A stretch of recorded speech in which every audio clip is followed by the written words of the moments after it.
Assalamualaikum warahmatullahi wabarakatuh. Perkenalkan, nama saya Zulfa Zakatul Fuadah dari jurusan Pendidikan Agama Islam, Fakultas Tarbiyah dan Ilmu Keguruan IAIN Tulungagung. Di sini kita akan belajar mata pelajaran Al-Quran Hadis kelas 7 Madrasah Tsanawiyah dengan tema memahami kedudukan dan fungsi Al-Quran dalam Islam. Pada materi kali ini, kita akan belajar dengan 3 subbab tema. Subbab yang pertama, yaitu terkait dengan pengertian Al-Quran. Subbab yang kedua, terkait dengan nama-nama Al-Quran. Dan yang ketiga, terkait dengan fungsi Al-Quran. Subbab yang pertama, yaitu pengertian Al-Quran. Al-Quran menurut bahasa adalah berasal dari kata kerja qira'ah yang berarti membaca dan kata dasarnya Quran yang berarti bacaan. Dan secara istilah, Al-Quran adalah kalamullah yang menjadi mukjizat yang diturunkan ke dalam hati Rasulullah SAW, diriwayatkan kepada kita secara mutawatir, dan yang membacanya dinilai sebagai ibadah. Jadi, Al-Quran adalah kalamullah yang menjadi mukjizat Nabi Muhammad SAW dan diriwayatkan kepada kita secara mutawatir atau berangsur-angsur, dan yang membacanya dinilai sebagai ibadah.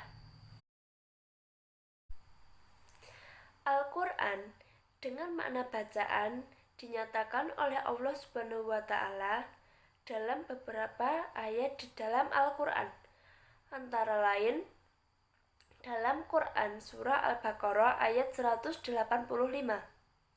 yang berbunyi, A'udzu billahi minasyaitonir rajim.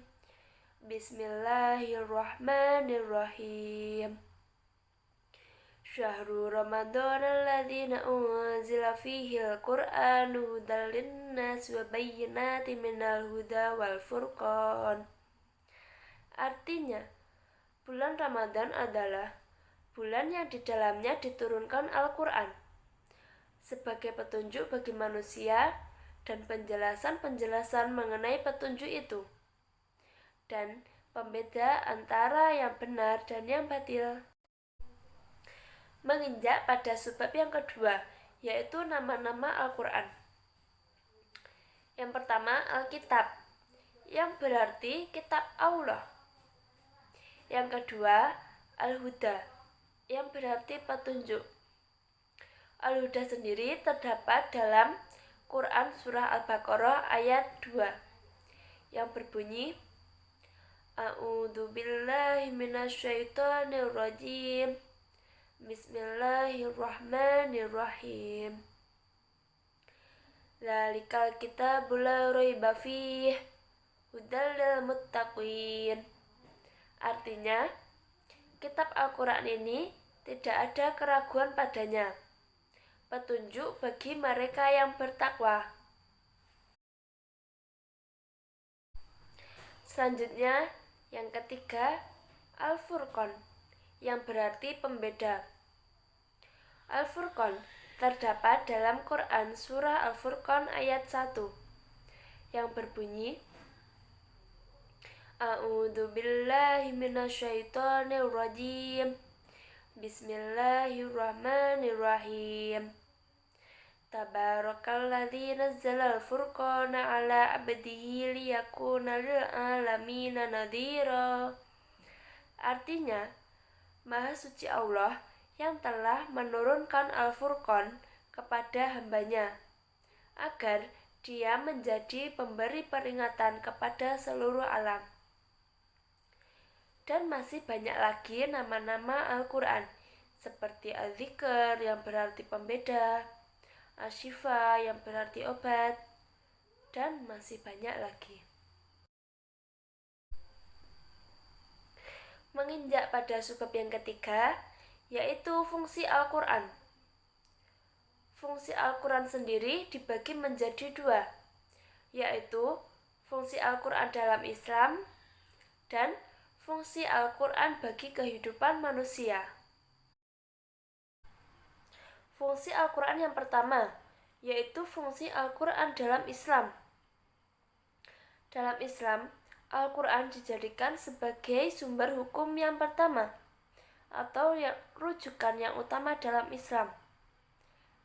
Karena dalam Islam sendiri terdapat banyak sumber hukum, seperti hadis atau as-sunnah, yaitu sumber hukum yang kedua, ijma, sumber hukum yang ketiga, dan qiyas, sumber hukum yang keempat. Namun Al-Quran dijadikan sumber hukum yang utama dalam Islam. Yang kedua, sebagai kitab terakhir penyempurna kitab-kitab terdahulu.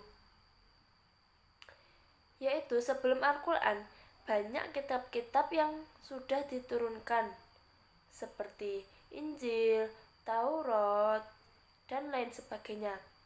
Namun, kitab Al-Quran ini diturunkan yang terakhir dan dijadikan sebagai penyempurna kitab-kitab yang terdahulu. Fungsi yang kedua, yaitu fungsi Al-Quran bagi kehidupan manusia. Nah, sebelumnya tadi kita kan sudah belajar mengenai nama-nama lain dari Al-Quran, seperti Al-Huda, Al-Furqan, Al-Dzikr, Asy-Syifa, dan lain sebagainya. Fungsi Al-Quran bagi kehidupan manusia. Yang pertama, yaitu sebagai petunjuk, Al-Huda. Al-Quran dijadikan sebagai petunjuk atau pedoman hidup manusia di dunia. Yang kedua, sebagai pembeda, Al-Furqan, yaitu Al-Quran dijadikan sebagai pembeda antara yang hak dengan yang batil, yang benar dengan yang salah, pembeda antara yang halal dengan yang haram. Selanjutnya yang ketiga, Al-Quran sebagai pengingat atau az-zikr. Yang keempat, Al-Quran sebagai obat, asy-syifa, yaitu Al-Quran bisa dijadikan sebagai obat hati. Jika kita merasa gelisah, tidak nyaman, kita bisa membaca Al-Quran, dan itu bisa menjadikan hati kita nyaman, aman, dan tenang. Nah, kita kan sudah belajar mengenai pengertian Al-Quran, nama-nama lain Al-Quran, dan fungsi Al-Quran. Sekarang mari kita simpulkan. Yang pertama, pengertian Al-Quran. Al-Quran adalah bacaan kalamullah yang diturunkan kepada Nabi Muhammad SAW melalui malaikat Jibril dengan mutawatir dan membacanya bernilai ibadah. Al-Quran itu diturunkan kepada Nabi Muhammad SAW melalui perantara malaikat Jibril. Jadi, sebelum Al-Quran diturunkan langsung ke Nabi Muhammad, Al-Quran diturunkan dulu kepada malaikat Jibril, lalu malaikat Jibril menyampaikannya kepada Nabi Muhammad SAW secara berangsur-angsur. Dan orang Islam yang membacanya bernilai ibadah. Selanjutnya, nama-nama lain dari Al-Quran. Ada Al-Kitab, artinya kitab Allah, Al-Huda, artinya petunjuk, dan Al-Furqan yang berarti pembeda. Dan yang terakhir, fungsi Al-Quran. Fungsi Al-Quran ada dua, yaitu fungsi Al-Quran dalam Islam, yaitu sebagai sumber hukum yang pertama dan penyempurna kitab terdahulu. Jadi Al-Quran diturunkan sebagai sumber hukum yang pertama dalam Islam, dan Al-Quran diturunkan sebagai kitab yang paling terakhir dan dijadikan sebagai penyempurna kitab-kitab terdahulu.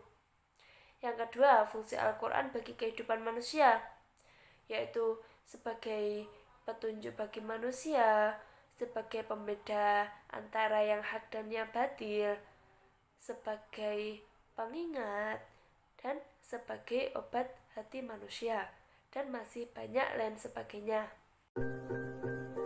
Sekian materi dari saya. Apabila ada yang salah, mohon maaf, dan semoga bermanfaat. Terima kasih.